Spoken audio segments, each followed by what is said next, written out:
네, 우리나라와 중국, 한국과 중국이 경쟁 관계에 있는 산업 분야를 다룬 기사들, 우리나라 언론이 쓴 기사 얘기입니다. 여기에 중국인으로 의심되는 이용자들이 조직적으로 댓글을 남긴 정황이 확인됐습니다. 이런 움직임을 추적해서 확인하고 연구를 진행하고 있는 전문가와 함께 중국인들의 댓글 조작 실태 짚어보도록 하겠습니다. 김은영 가톨릭 관동대 경찰행정학과 교수 나왔습니다. 교수님 어서 오세요. 네, 안녕하세요. 중국인으로 추정되는 그 이용자들, 그 온라인상에서 특히 뭐 유튜버도 있고요, 뭐 네이버 댓글도 있죠. 네. 거기서 이제 댓글 조작을 한다는 그런 의심들 그동안 있어 왔잖아요. 네. 근데 이것을 직접 내가 추적해서 한번 연구를 해봐야 되겠다는 결심을 하시게 된 계기가 있었나요? 네, 제가 사실은 오래 전부터 예. 극단주의 연구를 해왔었거든요. 네, 극단주의 연구가 이제 기본적으로 소셜 네트워크나 이런 그 온라인상에서 프로파간다나 아니면 또 내러티브를 통해서 영향력을 확산하는 종류의 연구 주제였는데요. 예. 이게 최근 들어서는 이제 비국가 행위자뿐만 아니라 국가 행위자라고 할 수 있는 뭐 러시아, 중국 등 인지전이라든가 영향력 공작으로 우리가 이제 부르고 있는 것들로 확산이 되어 있습니다. 예. 그래서 자연스럽게 저희 연구 주제가 확산이 돼서 계속 지켜보던 온라인상에서의 어떤 그 내러티브, 뭐 프로파간다 연구들의 하나의 연장선상으로 보시면 되겠습니다. 그런 문제의식을 갖고 어떤 방식으로 조사를 시작하실 겁니까? 네, 기본적으로 저희가 이제 이런 연구를 할 때는 또 뭐 수사기관에서 수사하듯이 할 수 있는 게 아니기 때문에 연구에 한계가 많이 있습니다. 그래서 할 수 있는 한 최선의 그 질적 연구와 양적 연구 기법을 다 사용을 했었는데요.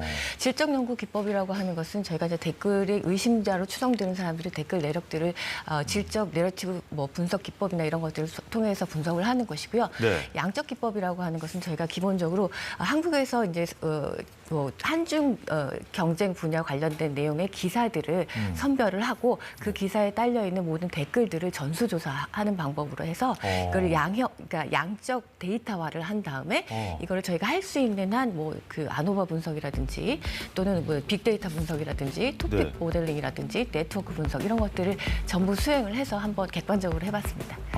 자, 그렇게 이제 전수조사 비슷하게 네. 이제 댓글들을 쭉 살펴보니까 어떤 유형별로 좀 구분이 되던가요? 네, 제가 이번에 이제 연구를 하면서 이제 발견된 게 중국인으로 의심이 되는 댓글러들의 댓글 내용들에서 어떤 구분할 수 있을 만한 어떤 그런 그 댓글 유형들이 구분된다는 것들이었어요. 예. 이걸 쉽게 얘기하면은 우리가 이제 범죄학에서 프로파일링이라고도 할 수 있는 건데요.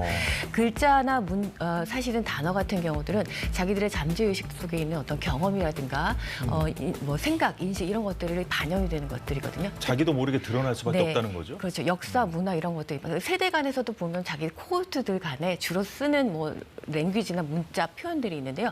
그런 것들이 이제 나타나는 거고요. 그리고 그 안에서도 그 네 가지 유형으로 나눈 것들은 제가 이제 중국인이라고 아주 대놓고 얘기하는 사람들, 중국이라고 얘기하진 않지만 중국어를 써가면서까지 중국을 칭송하는 또 그런 댓글러들, 그리고 또 다른 한 가지는 한국인이라고 표현하지 않지만 한국인인 것처럼 가장하는 듯한 그런 네. 댓글러들이 있었고요. 그다음에 한국인이라고 얘기는 하지만 굉장히 그 내러티브 안에서 중국인으로 볼 수 있는 어떤 특정한 어떤 요인들을 발견할 수 있는 그런 네 가지였습니다.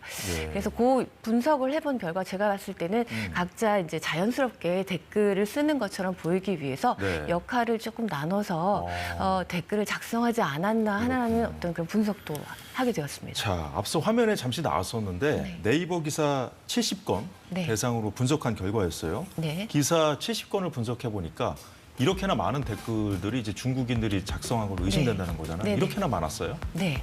사실 그 70건도 보면은 이제 중복되지 않는 특정한 기간을 두고 중복되지 않은 기사들을 설정을 해서 저희가 이제 댓글을 분석을 한 건데요. 저희가 이제 인간적 그 연구자들 어떤 그 시간과 뭐 이런 여러 자원의 어떤 한계가 있어서 그렇지 저희가 좀 더 많은 그 건수의 기사를 연구를 할 수 있었다면 훨씬 더 많은 그 댓글이 발견되지 않았을까라는 생각도 해봅니다. 그러면 실제 상황은 더 심각할 수도 있겠군요. 네. 예. 자, 중국인 의심 댓글에서만 볼 수 있는 특징이 있다고 하는데요. 네. 자, 교수님 일단 이 중국인으로 추정되는 이용자의 댓글 분포도하고요. 네. 일반 우리 국민이 쓴 댓글의 분포도의 차이점을 확인하셨다고 들었습니다. 네. 이건 어떤 개념입니까? 기본적으로 저희가 이제 그 빈도수를 그 정규 분포상에서 나타나는 어떤 정규 분포도를 이제 그려보는데요. 예. 이거는 저희가 일반적으로 이제 그 얼마나 많은 그 연구, 그러니까 사실은 저희가 이제 수집한 데이터 상에서 얼마나 많은 사람들이 평균적으로 활동을 하고 있는가를 사실 보는 거예요. 근데 저희 데이터가 70건의 그 기사에서 그 데이터를 수집하는 거기 때문에 예. 사실은 셀 수 없는 그 데이터가 될 수 있는 기사들을 모두 이제 수집하지 않았기 때문에 한국인들이 정상적으로 이제 댓글을 달았다고 생각을 한다면 예. 저희가 일반적으로 통계적으로 얘기하는 어떤 한쪽으로 이제 치우치는 스큐드 됐다는 어떤 치우치는 패턴을 보여야 되는 것이 사실은 정상이거든요. 근데 그 중국 사람들로 의심이 되는 댓글러들의 그 댓글들만 모아서 정상 분포를 보았을 때는 굉장히 많은 숫자의 데이터를 수집했을 때 나타날 수 있는 정상 분포에 보다 가까운 표를 봤습니다. 그거는 예. 저희가 봤을 때 일반적으로 연구에서 나타나는 작은 조금 제한된 숫자의 데이터에서 발견된 한국인들의 어떤 댓글 유형이 좀 편향돼서 나오는 것이 일반적이라고 오히려 본다면 예. 중국 사람들의 일반적인 어떤 그런 그 의심자들의 댓글 행태는 거의 그 많은 수의 그 중국인들이 여기에 참여를 해서 활동을 했다는 것들을 보여주는 비정상적인 패턴이라고 볼 수 있습니다. 그렇군요. 네. 70건만 분석해봐도 저 정도로 네. 비정상적이다라는 오히려 그게 우리가 알 수가 비정상적인 있군요. 겁니다. 네, 중국인들이 한국으로 의심되는 댓글 조작, 국회 국정감사에서도 거론되고 있는데요. 잠시 보겠습니다. 한국을 상대로 사이버상에서 이루어지는 조직적인 댓글 공작 상황에 대해서 내부에서는 인지는 하고 있습니까? 알기는 알아요? 그러니까 사실 저희가 그 매크로 등 기계적인 어떤 조작을 위한 어뷰징 행위는 제재를 하고 있고 이 부분 인지가 되지만 이용자가 직접 댓글을 다는 이런 행위는 차단할 수 있는 기술이 사실 정확하게 없는 것으로 알고 있습니다. 네, 네이버 측 답변을 한마디로 요약을 한다면은 프로그램을 통한 공작의 가능성을 알고 있지만 개인의 댓글까지 막을 수 없다. 네. 이게 무슨 말인지 모르겠습니다. 사실 매크로로 어느 정도 조작을 하는 행위는 저희가 이제 기계적으로 이게 발견이 가능합니다. 예. 근데 이제 사람이 하는 것들은 사실 그 어떤 기계적인 것들이 아니기 때문에 그걸 인위적으로 조작했다는 걸 보기가 어렵습니다. 그러나 중요한 거는 이제 개인들이 들어가서 이제 댓글을 네이버에서 얘기하는 대로 개인들이 들어가서 댓글을 다는 행위가 아니라 네. 제 연구 결과에서 본 것처럼 어떤 조직적인 네트워크망을 가지고 있으면서 어떤 허브를 중심으로 노드를 이렇게 형성하면서 점조직이라고 하잖아요. 예. 그런 사람들이 조직적으로 연결되어서 제가 이제 발견한 패턴 중에 보면 출퇴근하듯이 예. 일정한 숫자의 댓글을 매일매일 달았다라는 거거든요. 그래요? 그런 것들을 보면 그리고 이 외에도 중국인 의심자로 보이는 댓글러들의 그 댓글 내용에는 어떤 내적 통일성들도 발견이 됩니다. 그래서 이런 여러 가지 정황들을 보면 예. 결코 개인이라고 보기 어렵고 어떤 형태로든지 조직화되어 있는 집단의 어떤 활동이라고 볼 수 있는 증거들이 발견이 되었거든요. 근데 개인이 쓴 것처럼 닉네임을 활용하거나 뭐 아이디를 써서 그렇지 개인적인 것이 전혀 아니다. 개인적으로 한 것이 그렇습니다. 아니다. 네. 자, 그렇다면은 뭐 닉네임이라든가 지금 말씀하셨듯이 뭐 여러 번 쓴 네. 것이 드러난 닉네임도 네. 있고 아이디도 있다고 말씀을 해주셨는데 좀 더 설명을 해주시죠. 네, 저희가 이제 저희 나라뿐만 저희가 한 연구뿐만 아니라 해외 유수 연구기관이나 이제 연구기관에서 연구한 결과에 보면 그 중국인으로 의심되는 어떤 그 악의적인 뭐 댓글러들의 어떤 예를 들어서 닉네임이라든가 글 내용에 보면 중국인으로 의심할 수 있는 여러 가지 특징들이 나타나는데 그 중에 하나가 닉네임에서 그 병음이라든가 화면에도 나오고 중국적인 있군요. 표현들입니다. 여기 보시면 뭐 첸 양도 있고 뭐 XUF도 있고 그다음에 첸 웨이 치도 있고 그 외에 뭐 왕첸 뭐 또는 칭바이산 뭐 이렇게 또는 뭐 명예 중국인 이런 것처럼 예. 한국적인 이름을 쓰더라도 중국인을 대표하는 듯한 뭐 원차이나 이런 그 이름들을 쓰는 경우가 많이 있습니다. 이것들은 저희 나라에서만 발견되는 특성이 아니라 해외에서도 다 발견되고 있는 특성들이라고 할 수 있습니다. 교수님께서 직접 그린 그림입니까? 저 지금 화면에 네, 나오는 그렇습니다. 좀 설명을 해주시죠. 저게 저기. 보통 예. 저희가 이제 네트워크 분석 그 기법에 따른 통계 분석 자료에 예. 저희가 이제 70개의 계정에서 발견한 중국인 의심 추정 그 댓글러들을 연결한 것을 이제 분석도에 한번 대입을 해본 건데요. 어떤 의미죠? 저렇게 막 네. 복잡하게 돼 있는데. 네, 여기 이제 잘 보시면 한 두세 개의 그 허브라고 할 수 있는 뭐 XUF나 첸웨이 또 그다음에 첸양 이런 사람들도 1, 2, 3, 4, 5, 6, 7, 8, 9라고 되어 있는데요. 예. 이런 사람들을 그 중심으로 그 예를 들면 밭에서 감자를 캐면 감자가 다 주렁주렁 달려 있지 않습니까? 그런 것처럼 그 밑에 그 여러 가지 댓글러들, 저희가 중국인 의심자로 생각할 수 네. 있는 댓글러들이 다 연계가 되어 있다는 거죠. 저희가 이런 그 연결 방법을 그러니까 그 스케일 프리 네트워크라고 주로 저희 전문가들이 말씀을 하시는데요. 네. 그 특정한 허브를 중심으로 여러 개의 그 노드가 느슨하게 연결되어 있는 형태라고 볼 수 있습니다. 그러니까 굉장히 조직적인 형태를 띠고 있다는 것이 지금 눈에 네. 보이는군요. 이거는 이제 범죄자나 테러 집단이나 이런 그 조직 범죄를 하시는 분들의 전형적으로 나타나는 어떤 그런 그 조직도라고도 할 수 그렇군요. 있습니다. 주로 그 한국 언론에서 쓴 어떤 기사에 이런 댓글 작업을 하는 걸로 확인이 됐습니까? 저희가 이제 기본적으로 댓글 이력을 조사해야 되기 때문에 예. 특히 이제 네이버상에서 저희가 댓글 이력을 볼 수 있는 기사들을 중심으로 데이터를 수집을 했는데요. 뭐 연합뉴스라든지 또는 이제 뭐 조선일보, 동아일보 우리나라의 그 일반적인 주간지, 그다음에 뭐 KBS나 SBS의 또 이제 들어가 있는 뭐 기사라든지 이런 것들에 일반적으로 다 포괄적으로 예. 기사 이제 댓글이 달려 있었다고 봅니다. 아, 그렇군요. 네. 자, 중국인들이 쓴 것으로 추정되는 댓글에 어떤 독특한 기법이 있다고 그러던데요.